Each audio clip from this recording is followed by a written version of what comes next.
கொண்டிருக்கும் பல லட்சங்கள்.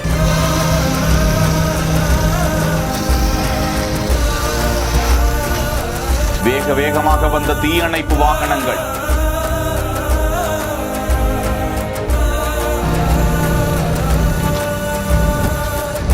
நெல்லை மாவட்டம் அம்பாசமுத்திரம் பவன்குறிச்சி அருகே பிளாஸ்டிக் நிறுவனம் ஒன்று செயல்பட்டு வரும் நிலையில் அந்த நிறுவனத்தில் திடீரென தீ பற்றி கொண்டது. அதிகாலை வேளையில் தீ பற்றி எறிவதை பார்த்த பொதுமக்கள் இது குறித்து தீயணைப்பு துறையினருக்கு தகவல் தெரிவிக்க அம்பை, தென்காசி, ஆலங்குளம், சேரன் மகாதேவி உள்ளிட்ட 5 தீயணைப்பு வாகனங்கள் மற்றும் 35 வீரர்கள் கட்டுக்கடங்காத தீயை போராடி அணைத்தனர். அந்த நிறுவனத்தில் பல லட்சக்கணக்கான மதிப்பிலான பொருட்கள் எரிந்து நாசமானதாக கூறப்படுகிறது. தீ விபத்து குறித்து காவல்துறையினர் வழக்கு பதிந்து விசாரித்து வருகிறார்கள். செய்திகளை வழங்குவோர் காஞ்சிபுரம் SM சில்க்ஸ். நவராத்திரி சிறப்பு விற்பனை அக்டோபர் 2 வரை 3000 ரூபாய்க்கு பட்டு வாங்கும் ஒவ்வொரு 100 நபர்களில் ஒரு நபருக்கு 2 கிராம் தங்க நாணயம்.